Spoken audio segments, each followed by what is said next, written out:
Fine, I will do it myself.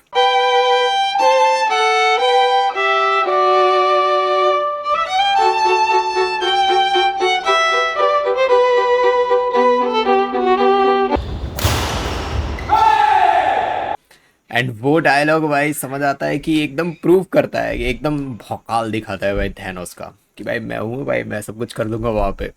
तो वही चीज़ यहाँ पे लास्ट वीक जो मलेशिया मास्टर्स था उसके अंदर दिखी है कि हमारे सारे यंगस्टर्स देख लो, सारे प्लेयर्स को देख लो, जो लोग इवन क्वालिफिकेशंस क्लियर नहीं कर पा रहे हैं, एंड वहाँ पे श्रीकांत किदम्बी यहाँ पे फाइनल्स तक पहुँचे मलेशिया मास्टर्स के।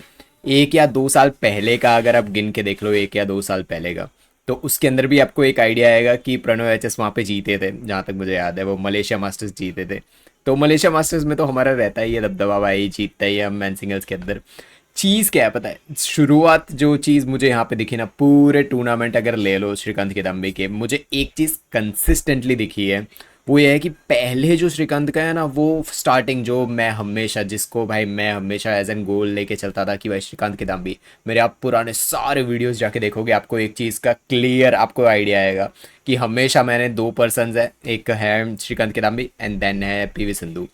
दोनों के रिलेटेड मैंने एक सिंपल चीज़ बोली है आपको, हमेशा ये चीज़ आइडिया है दैट वो लोग जो भी कर रहे हैं मुझे वो देखने में मज़ा आ रहा है भाई। वो जीत रहे हैं हार रहे हैं मेरे लिए मैटर अभी नहीं करता है, मुझे परफॉर्मेंसेस देखनी है उनकी भाई, क्या परफॉर्म कर रहा है। उन्होंने अपने लाइफ में वो सारी चीज़ें कर ली है जो अभी के जो है नए नए यंगस्टर्स वो उसका 1% तक नहीं कर पा रहे हैं, ठीक है। तो उन लोगों ने वो चीज़ें करके रखी है।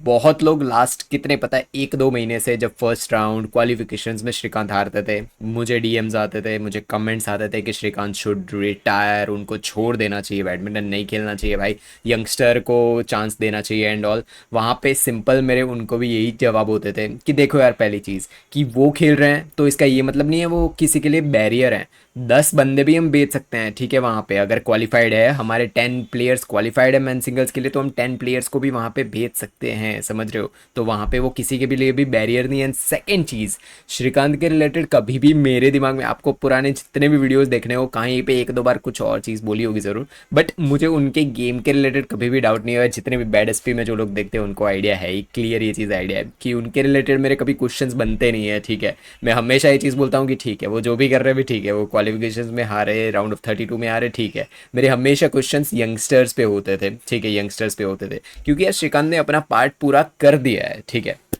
तो वो पूरा डिस्कशन बाद में करेंगे आगे। बट जो पहली मैच लू गुआंगजू के साथ, मतलब वहाँ से मैं डिस्कशन करता हूँ। बाकी की 2-3 जो मैच है बीच वाली, उसका डिस्कशन नहीं करते हैं, क्योंकि वो प्लेयर्स मुझे उस लेवल के नहीं लगे, श्रीकांत के लेवल के नहीं लगे।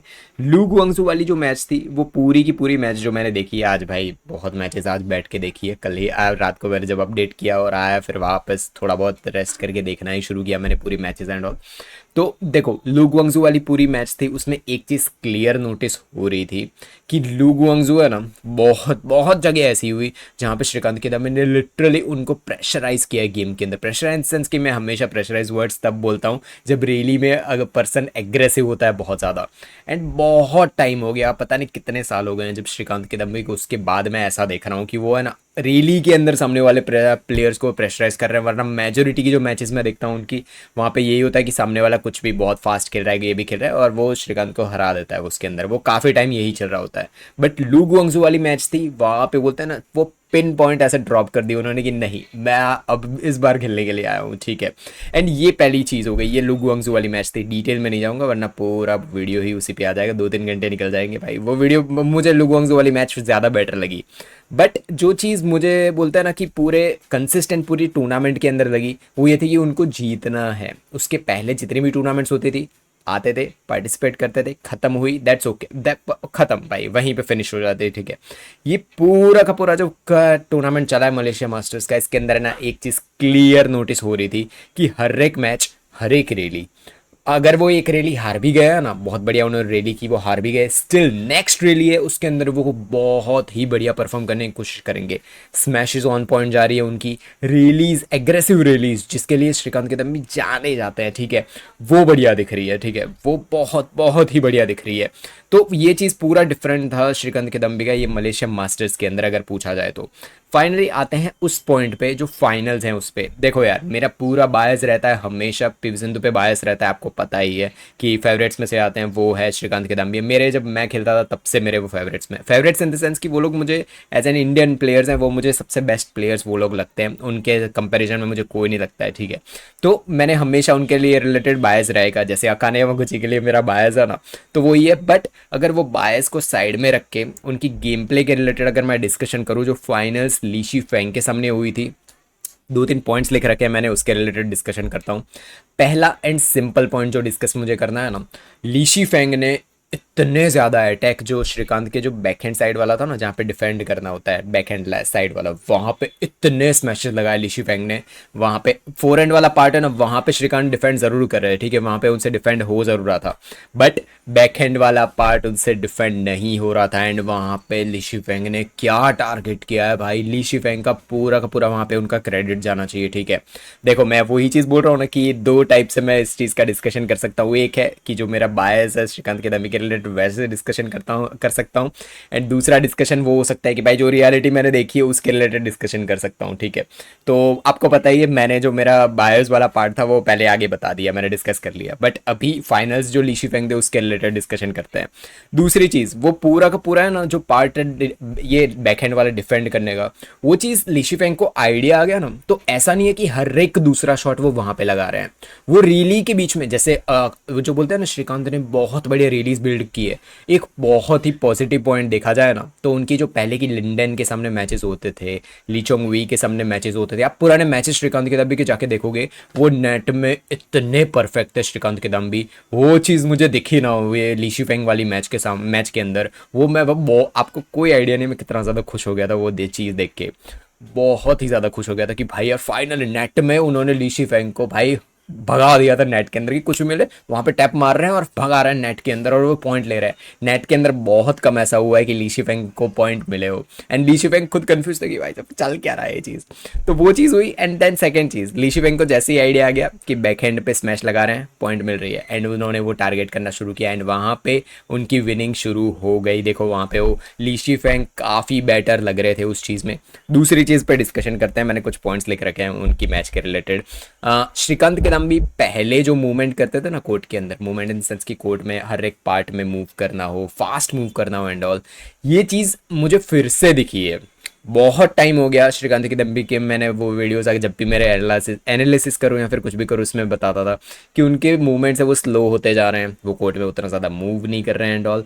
बट वो चीज़ कंप्लीटली डिफरेंट दिखी है ये मलेशिया मास्टर्स में, हर एक मैच के अंदर दिखी है, ठीक है। तो ये चीज़ बहुत ही एक हमारे लिए पॉजिटिव पॉइंट था कि श्रीकांत किदम्बी इतना फास्ट मूव कर रहे हैं कोर्ट के अंदर, ठीक है। ये बहुत ही पॉजिटिव पॉइंट था हमारे लिए, क्योंकि इतना फास्ट मैंने बहुत टाइम हो गया श्रीकांत किदम्बी को मूव करते हुए नहीं देखा था कोर्ट के अंदर, तो ये एक बहुत ही बढ़िया पॉजिटिव पॉइंट था पहला तो। एंड दूसरी एक दो चीज़ है जो देखो यार, 17-11 स्कोर्स चल रहे थे, एंड वहाँ से मुझे लगा फर्स्ट सेट की बात है, 17-11 स्कोर्स थे, एंड मुझे लगा श्रीकांत किदम्बी है ना, जो लीशी फेंग है, लीशी फेंग का जो बैकहैंड वाला पार्ट था ना डीप कॉर्नर, वहाँ पे लीशी फेंग थोड़ी बहुत फंस जरूर रहते हैं, नेट पे भी फंस रहे थे, पर नेट में इतना ज़्यादा हम बोल नहीं सकते कि एकदम परफेक्ट फंस रहे थे, बट जो बैकहैंड वाला पार्ट है वहाँ पे फंस जरूर रहे थे। बट वहाँ पे मुझे लगा कि श्रीकांत किदम्बी वहाँ बहुत ज़्यादा वहाँ पे टारगेट नहीं कर रहे हैं, वहाँ पे फंस जरूर रहे थे, फिर भी डीप बैकहैंड कॉर्नर्स है ना वहाँ पे स्टिल फर्स्ट सेट 17-11 मुझे लगा वहाँ से अब कवर कर देंगे, मुझे ऐसा लग रहा था, क्योंकि उनके आगे की जो मैचेस मैंने देखी ना आज, तो एक चीज़ रियलाइज़ हुई कि कुछ भी हो जाए श्रीकांत किदम्बी भाई हार नहीं मान रहे थे मैच के अंदर, ठीक है।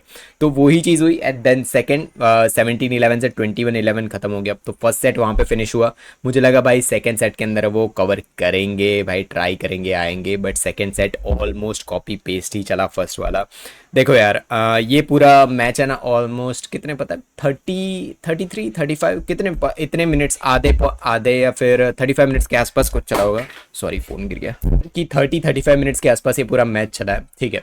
तो इसके अंदर है ना एक चीज़ मुझे नोटिस हुई पूरी मैच के अंदर कि लीशी फेंग बहुत ज़्यादा डोमिनेट कर रहे थे गेम प्ले के अंदर, बहुत ज़्यादा। इवन दो श्रीकांत किदम्बी ने काफ़ी पॉइंट्स ऐसे हुए हैं जहाँ पे वो ट्राई कर रहे थे, जीत रहे थे रेलीज, अच्छी रेलीज कर रहे थे, नेट पे पकड़ ज़रूर रहे थे, बट है ना एक डिफरेंस बहुत दिख गया कि जब अगर श्रीकांत किदम्बी के सामने अभी के शियूची होंगे कुनलावत विटरसन होंगे, देन जो बेस्ट प्लेयर्स हैं ना विक्टर एक्सेलसन होंगे, देन जो बढ़िया बढ़िया प्लेयर्स हैं टॉप 5 टॉप 6 के प्लेयर्स हैं, उनके सामने जब श्रीकांत किदम्बी की मैच होगी तो कुछ डिफरेंट स्कोर्स हमारे हो सकते हैं। श्रीकांत किदम्बी के जीतेंगे नहीं जीतेंगे वो अभी मैं कुछ भी नहीं बोल सकता, उनके मैचेस आए, बट ली शिफेंग के सामने जो मैच हुई है वो देख के तो यही लग रहा है मुझे दैट अच्छे प्लेयर इन सेंस कि अभी के जो बेस्ट प्लेयर्स हैं उनके सामने पॉइंट आए।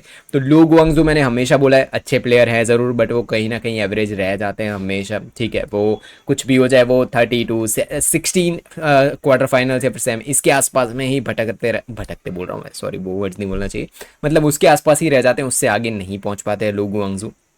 तो ये भाई ये चीज़ रहती है लुगु वांगजू के रिलेटेड। बट वो मैच, दो मैच जो मुझे बहुत ही बढ़िया लगी, एक तना का नाम था, बाहर जापान के प्लेयर थे, एक वो मैच भी बढ़िया थी, उसके अंदर भी दिखा कि एग्रेसिव गेम प्ले उनकी है। बट वो भी तना का भाई मुझे उस लेवल के मैं उनको रेट नहीं करता हूँ उन प्लेयर को, बट स्टिल जो लुगु वांगजू वाली मैच थी वो बढ़िया थी। एंड यस ली शिफेंग ने जो चीज़ दिखाई है वो भाई बहुत ही बढ़िया क्रेजी गुड लेवल, ठीक है। बट एक हमारा पॉजिटिव पूरी मैच के लिए पूरी टूर्नामेंट के रिलेटेड ये था कि फाइनली कोई एक पर्सन है जो प्रूव कर रहा है कि नहीं भाई मैं कर सकता हूँ, ठीक है। फाइनली कोई एक पर्सन है कि भाई मैं अभी भी कर सकता हूँ, आप लोग कर पा रहे हो नहीं कर पा रहे हो उस चीज़ को साइड में रखो, मैं स्टिल अभी भी कर पा रहा हूँ, ठीक है।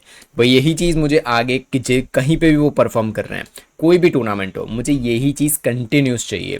एज एन श्रीकांत किदम्बी का जो बोलते हैं ना उनकी गेम प्ले को फॉलो करने वाला पर्सन बोल सकते हो आप मुझे, या फिर उनके बोलते हैं ना कि सपोर्ट करने वाला बोल सकते हो आप मुझे उनको।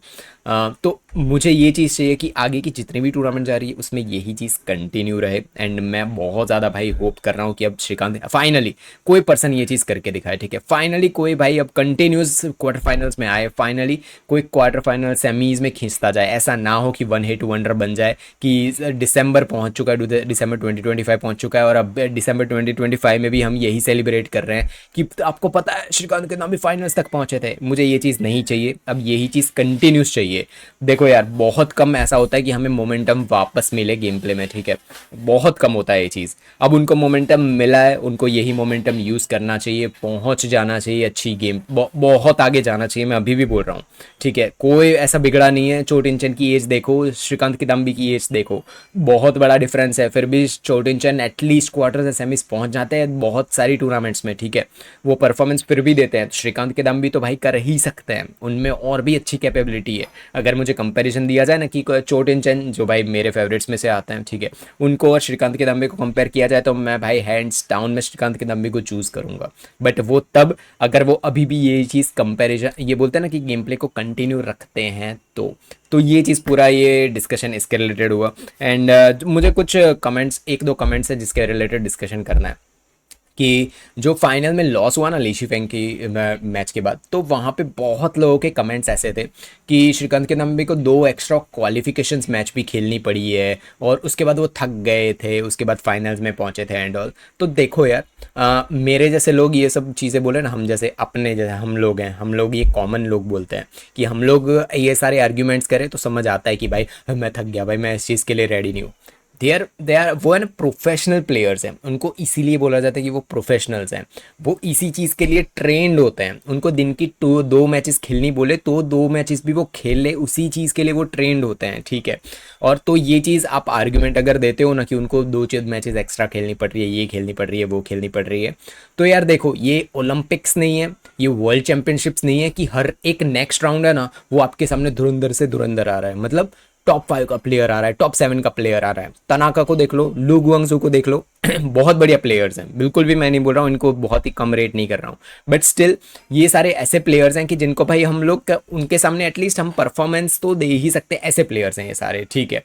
तो आप ये अगर कोई भी ये चीज़ कमेंट कर रहा है ना कि भाई नहीं वो उनको बहुत ज़्यादा मैचेस खेलने, तो इसी चीज़ के लिए तो वो प्रिपेयर होता है। श्रीकांत किदम्बी को कितना साल हो गए भाई खेलते हुए, आप समझ रहे हो इस चीज़। चोटिंचन ये चीज़ नहीं बोलने वाले, चोटिंचन को फॉलो करने वाले ये चीज़ आर्ग्यूमेंट नहीं करने वाले कि भाई चोटिंचन को इतनी ज़्यादा मैचेस खेलनी पड़ रही है, हम क्वालिफाई नहीं कर रहे तभी तो इश्यू बन रहा है। वहीं पे मैं हमेशा आपको बोलता हूँ कि आयुष शेट्टी है, शंकर है, जो लोग भाई मैंने तब वहाँ पे डिस्कस ये नहीं किया था कि श्रीकांत किदम्बी क्वालिफिकेशन में जीते हारे, उनके रिलेटेड मैंने डिस्कशन ये नहीं बोला, उनके रिलेटेड मैंने यही चीज़ बोली थी कि श्रीकांत किदम्बी खेल रहे हैं, ठीक है। मैंने तब भी आयुष शेट्टी, शंकर, इन लोगों के रिलेटेड डिस्कशन किया था कि यार आप यंग जनरेशन हो, आप आगे बढ़ रहे हो तो आपके पास बोलते हैं ना कि एक टाइप का वो है कि मैं प्रूव करूंगा, और आप क्वालिफिकेशन में ही हार रहे हो, तो वो चीज़ सोचनी चाहिए आपको। तो उनके रिलेटेड डिस्कशन ऐसा हो सकता है, ठीक है। बट श्रीकांत के दम भी आपको कोई आइडिया नहीं मैं कितना ज़्यादा खुश था उनके ये फाइनल्स में पहुंचने वक्त। एंड यार देखो यार मैं और उससे भी बढ़िया चीज़, मैं उनसे जब मिला भी था तो वो तो मेरे लिए और भी अच्छी चीज़ है कि टूर्नामेंट के एक दिन पहले मैं उनसे मिला हूँ, ठीक है। तो वही चीज़ बहुत ज़्यादा, आपको कोई आइडिया नहीं कि कितना ज़्यादा मैं खुश था कि उनकी ये परफॉर्मेंसेस देख के।